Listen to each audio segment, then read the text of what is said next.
물에 첨벙첨벙 물소리를 참 듣기 좋다라고 댓글을 다시는 분도 계시는데, 어떤 분은 참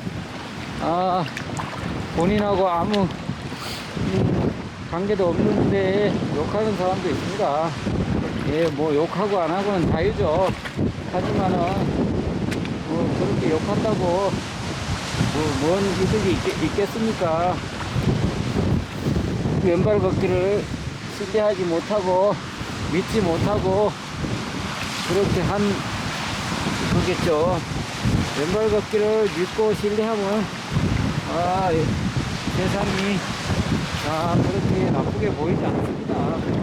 왼발 걷기를 믿어야 됩니다. 믿어야. 그렇게 욕해서 본인한테 무슨 이득이 있겠습니까? 왼발 걷기라는 것은 좋은 마음을 먹고 치유 효과가 분명히 있다는 마음을 먹고 임해야 됩니다. 효과가 있고 없고는 본인이 열심히 하시면 금방 효과가 있다는 걸 알아차립니다. 게을리하고 대충대충 하면 효과가 나오지 않습니다. 대충 한다고 효과 나올 것 같으면 누가 열심히 하겠습니까? 대충 해서 공부 대충 해서 성적이 잘 나옵니까? 대충 하면 대충 성적이 나오는 거 아닙니까? 대충 해서는 결코 좋은 성적을 기대할 수 없듯이 왼발 걷기도 열심히 부지런히 해야 치유 효과가 나오고 자기 몸에도 반응이 빨리 오는 겁니다. 게을리하고 남이 하는 것에 대해서 부정적으로 생각하시고 그러시면 안 되죠. 왼발 걷기라는 것은 돈을 요구하는 것 아닙니다. 금전을 요구하는 것도 아니고 본인의 노력만 있으면 됩니다. 그 노력이 결국은 자기 몸을 치유하고 질병을 낫게 하고 질병을 예방하는 겁니다. 그런데 왼발을 못 믿으면 질병이 예방이 되지 않고 본인이 그 질병에 노출되어 결국 병원 시세를 질 수도 있습니다. 그래서 왼발 걷기는 좋게 생각하고 열심히 하면 효과가 분명히 나옵니다. 지금 효과가 잘 안 나오면 그만큼 몸이 안 좋아서 잘 나오지 않는 겁니다. 효과가 늦게 나온 사람도 있습니다. 분명히 어떤 분은 3개월이 돼도 효과가 나오지 않는 것도 있어요. 효과가 안 나오면 더욱더 열심히 해보세요.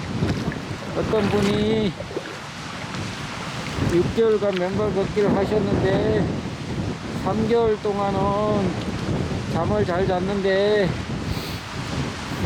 또 3개월 최근에는 잠을 잘 못 들어서 수면 유도제를 드셨다라고 얘기를 하신 분이 있는데, 저는 그렇게 생각합니다.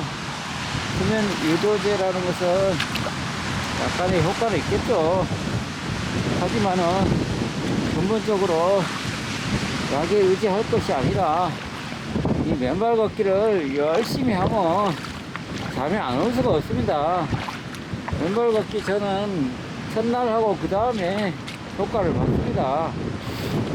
숙면 개선의 효과가 최고 빨리 오는 게 맨발 걷기에서 최고 먼저 효과가 오는 게 바로 잠이 잘 오는 거 숙면 개선의 효과입니다.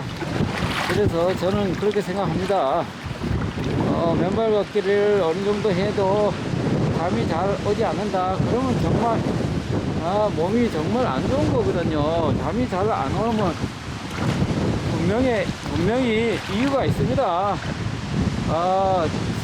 수면을 취하기 위한 호르몬이 잘 분비가 안 된다든지 극심한 스트레스가 있다든지 뭔가 원인이 있으니까 잠이 안 오죠.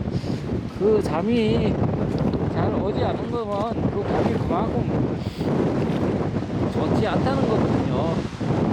몸이 그렇게 좋지 않으면 정말 맨발 걷기에 더 올인을 해야 됩니다. 예를 들어서 2시간 동안 맨발 걷기를 매일매일 2시간 했는데도 잠이 안 온다. 그러면 2시간이 부족한 겁니다. 그분한테는 2시간 해서는 될 일이 아니라 더 시간을 늘려야 됩니다. 그러면 예를 들어서 매일매일 3시간을 맨발 걷기를 하시거나 그래도 안 되면 더 이상 시간을 늘려서 정말 잠이 쏟아지게끔 더 열심히 하시면 잠이 올 수밖에 없습니다. 그렇게 해서 습관을 들여서 맨발 걷기를 올인을 하시면 수면제, 수면 유도제 안 드실 수 있습니다. 수면제 끊으신 분 너무너무 많습니다. 그분들이 수면제가 수십 년 동안 드셨다가 끊으신 분들도 많습니다. 그래서 맨발 걷기가 강력한 수면 유도제보다 강력한 숙면 개선에 효과가 있는 겁니다. 그래서 잠이 안 오신다, 맨발 걷기를 하시는데도 잠이 안 오신다, 그러면 정말 몸이 많이 안 좋은 거거든요. 그러면 더 맨발 걷기에 시간을 더 할애하고 더 열심히 하셔야 된다는 걸 드리고 싶습니다. 그리고 맨발 걷기 할 때 발이 시려운 게 결코 나쁜 게 아닙니다. 발이 시려우면 물론 동상 우려도 있습니다. 그렇지만은 사람이 그렇게 바보가 아닙니다. 동상 우려가 있을 정도로 미련하게 하면 안 되죠. 본인 스스로 본인 몸이 동상이 걸릴까 안 걸릴까 어느 정도 느낌이 옵니다. 그러면 신속하게 발을 따뜻하게 해야죠. 발이 감각이 없는데도 계속 우려하게 하면 발가락 동상 걸리면 본인이 어마어마한 고통입니다. 본인한테. 그렇게 하면 안 되고 어느 정도 하다가 감각이 없을 정도면 발을 녹여야죠. 핫팩으로 녹이든 햇빛에 녹이든 기타 양말을 신든 슬리퍼를 착용하든 그렇게 하면 순간 또 체온에 의해서 외부 온도에 의해서 몸이 어느 정도 또 둔해집니다. 그러면 또 해야죠. 그리고 포기할 게 아니라 그렇게 해서 녹이고 또 맨발 걷기 하고 그렇게 해서 계속 전진해야 됩니다. 저도 육지에 있을 때 영하나시 때는 10m 간격으로 발을 녹이고 그 다음에 또 조금 발이 녹으면 또 전진하고 녹이고 전진하고 그렇게 해서 2시간 3시간 했습니다. 정신력으로 버티면 못할 거 없습니다. 정말 그럴 때는 정신이 번쩍번쩍 들죠. 그래서 맨발 걷기 하실 때 발이 너무 시리다 그러면 발을 조금 녹여가면서 계속 해야 됩니다.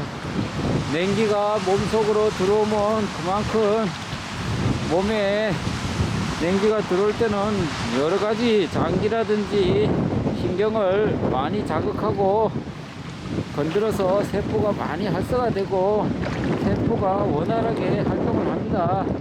그러므로 인해서 세포가 강해지고 면역력이 세지고 NK 세포가 증가되고 피가 맑아지고 그렇게 되는